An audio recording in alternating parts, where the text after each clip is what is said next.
Hey guys, welcome back to my channel, or welcome if you are new. I'm so excited to be bringing you another What's for Dinner video. It's been a couple of weeks. My computer was out of commission. I have my computer back, but I may have lost some stuff. So I thought I had more dinners. Well, I thought I had two What's for Dinners worth of footage, but I only have one. So that's what we're gonna share with you this week. And if I'm able to recover the other stuff, then I'll post that another time. So things may be out of order based on my meal plans that I've shared with you. But nonetheless, I have 3 really great, tasty, easy recipes to share with you. So I hope that you enjoy this What's for Dinner video. Let's get started. All right, guys, so for dinner tonight, we're doing something different that I never do. I'm making some haddock. I do not like seafood, which is why I never make it. But my husband does, and he had bought some frozen haddock a little while ago, and then I decided I have leftovers from our eating out this weekend. And so I was like, well, why don't I make you some haddock and I can have my leftovers because he didn't have leftovers from his. So what I've got here in a bowl is some breadcrumbs. I'm using gluten-free, but that doesn't really matter. Do what you want. I'm gonna add in some thyme and parsley. I do have a recipe kind of that I'm following, that I will link for you, but I'm really not paying attention to the measurements here. And I also have some melted butter, and I'm thawing the fish right now. And then Jesse is making some salads over there for us. What? Oh man. Caught on camera, moldy cheese. All right, so we came across some moldy cheese. Emergency. It was an emergency, but I was gonna try to bring it back, but we just opened it, but apparently it's past the expiration date, which I don't know how that happened because I'd still eat it. You would not. That was gross throughout the whole thing. Anyways, I have no idea what I was gonna say. Let me get the fish.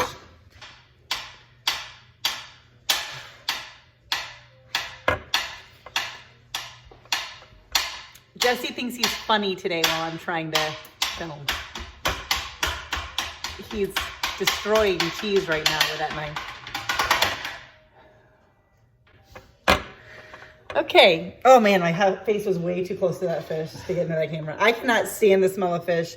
I'm really grossed out right now. My hands still smell like fish, but they smell like peppermint fish because I just cleaned my hands with soap. Okay. Man has bought a first-class bus ticket. So I've got his fish here. I got 2 pieces. This one was pretty small. I'm just going to season with some salt and pepper according to the recipe. It's a good thing we have this smooth jazz music in the background because everything else is obnoxious. With my smoothness. I've got some butter that I'm just, I don't know, I guess pouring on top. I don't really remember exactly what the recipe says, but it involved butter. So I'm gonna do that. And then we're gonna take our breadcrumb, thyme, and parsley mixture and put it on top. I may have made a little too much of that, but that's okay. And then you're gonna bake this in the oven at 350 for, I don't know, 20 minutes, I think it said. I'll probably have to pull out a thermometer because I'm not super great at cooking fish. Here are our salads. We got some, what do we got? Lettuce, tomato, cucumber, cheese, pickles, and it looks like he has some banana peppers. And we're gonna start with this while the fish is cooking. And then I'm also going to throw some tater tots in the oven. That's what Jesse requested.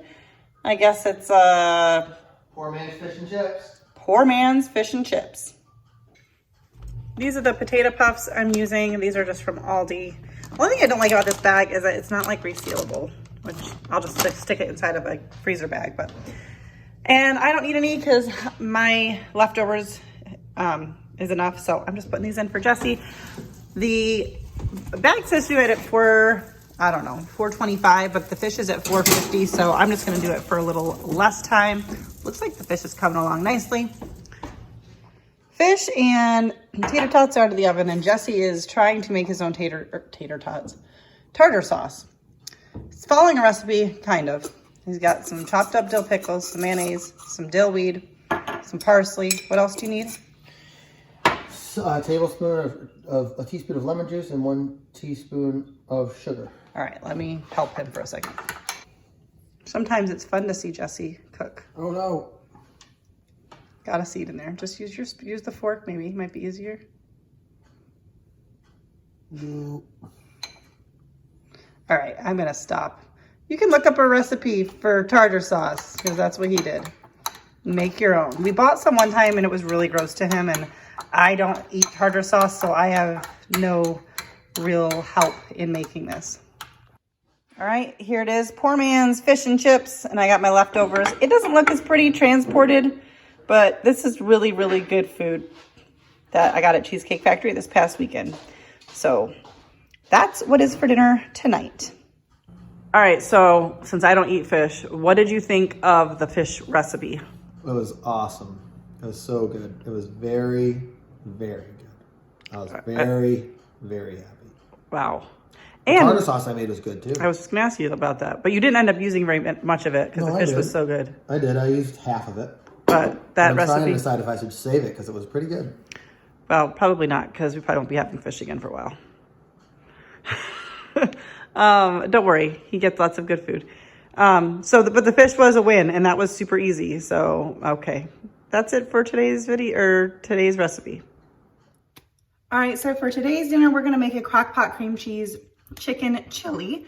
Today, we have small group for church, so I always like to do a slow cooker meal on that day or have something planned because we probably won't eat till like 9 o'clock when we get home and settled in and everything. So, and then also it's my errand day. So I'm gonna get these ready and then I can go out and do my errands. So I've got, I don't know if you can see it. I've got like 2 chicken breasts plus a little piece. These are frozen from a frozen bag of chicken. And this is just what was left in the bag. And now I'm going to add 1 can of undrained corn, 1 can of drained and rinsed black beans, and 1 can of undrained of Rotel or diced tomatoes with green chilies. This is actually not Rotel. This is actually my last can, so I gotta find some of that today at the store. All right, and the recipe calls for a ranch seasoning packet. I have my homemade ranch seasoning, so I'm gonna put about 3 tablespoons. It says afterwards to try to mix this, but that's like really hard with frozen meat. So I'm just gonna try to sprinkle my seasonings all over the place and it'll be fine. And we're gonna add 1 teaspoon of cumin. Such a super easy dinner, very much dump and go.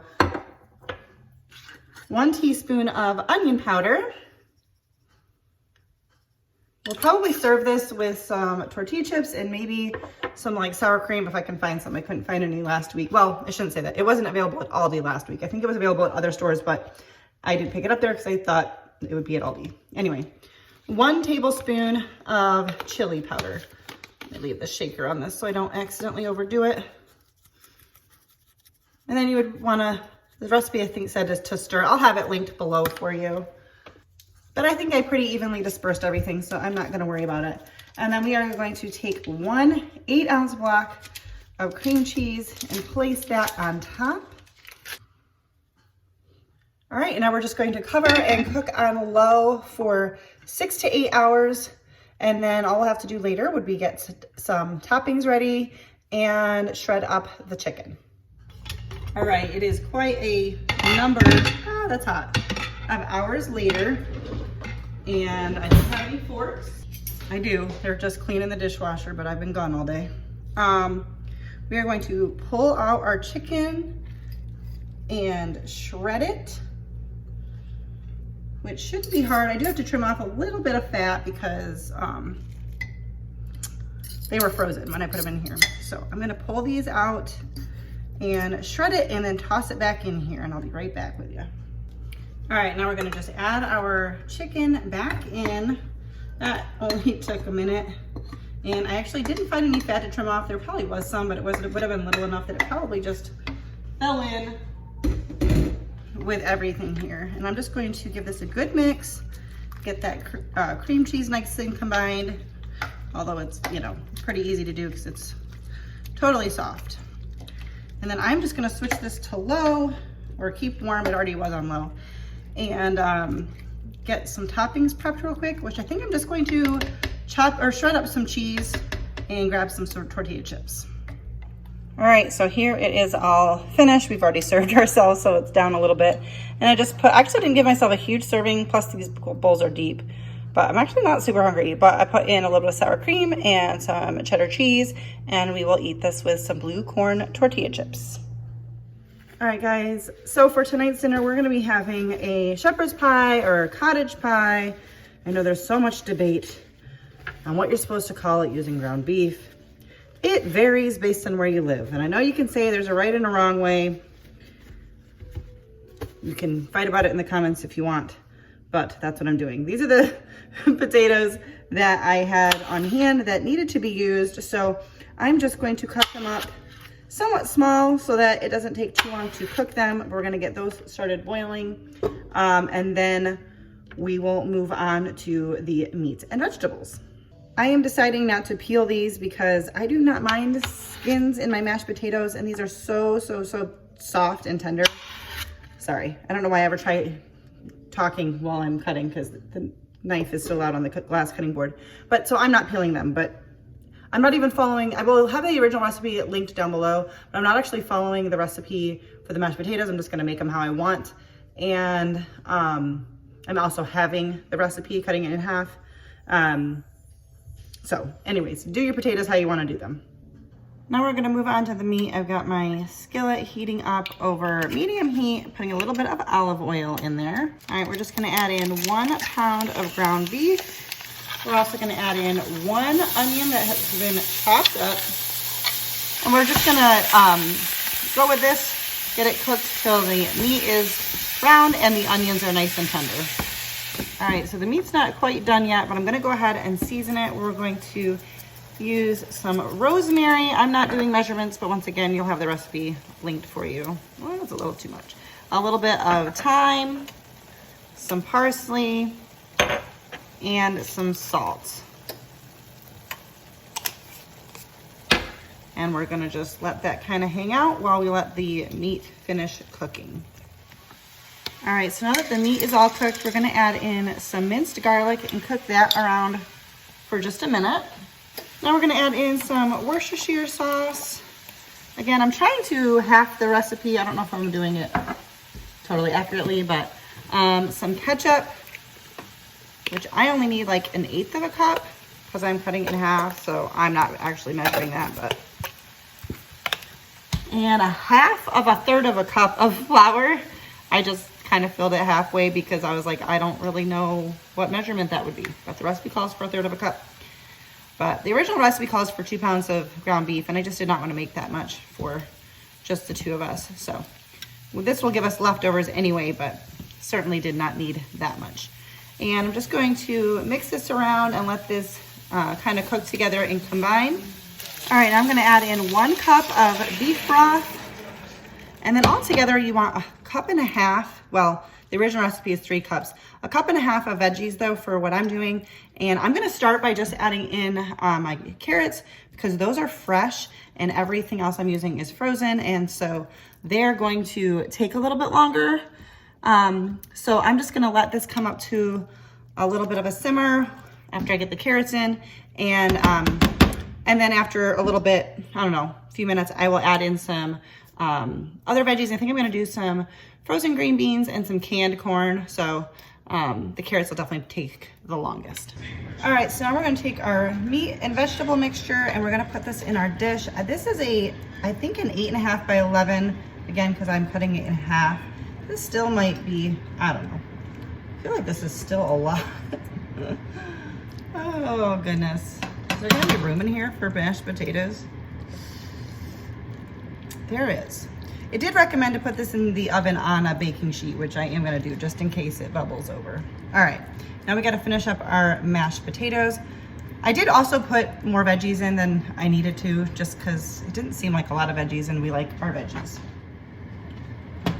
All right, now we're gonna add our mashed potatoes. I made my mashed potatoes a little bit more on the chunkier side. I do not whip my mashed potatoes, but, and I just put in a little bit of butter. Let me turn off the stand. A little bit of butter, a splash of milk, and some salt and garlic powder. A lot of times I'll add like sour cream or cream cheese to my mashed potatoes, but I figured there was kind of already enough kind of going on in this recipe that wasn't necessary. And then I am going to bake this in the oven at 400 for 20 to 25 minutes. It would be longer if you were gonna do the full recipe in a 9x13, but we're gonna go for about 20 to 25 minutes and see how that comes out. This is definitely very full. So I have a baking sheet. I already put it in the oven. Then I'm gonna set this on top of, in case it bubbles over. It just kind of warns of that. So my oven already has enough mess in it. I didn't want to add any more. So, oh, actually that's not quite done yet. Not quite ready. Now we're going to sprinkle a little bit of paprika. And then we're also going to top this with a little bit of cheddar cheese, shredded cheese. Mine is shredded cheddar. I don't know that it matters what kind you do, but I use cheddar a lot because it's my favorite. I like the flavor of that. And it's also the most versatile, I feel like. So rather than keeping a ton of different things on hand, I can just keep that on hand unless I know I need something different for a recipe. All right, now we'll put this in the oven. All right, here it is, nice and bubbly. Definitely had a little spillage, so I'm glad I put it on this cookie sheet, but it's all done. Looks good, smells good. All right, guys, well, that is it for today's video. If you liked it, don't forget to give it a thumbs up. If you're new, please consider subscribing before you leave so you don't miss out on my future videos. I'm glad to be getting it back to my kind of normal schedule now that I have my computer back in hand. So looking forward to that. Thanks for watching, guys, and I'll see you next time.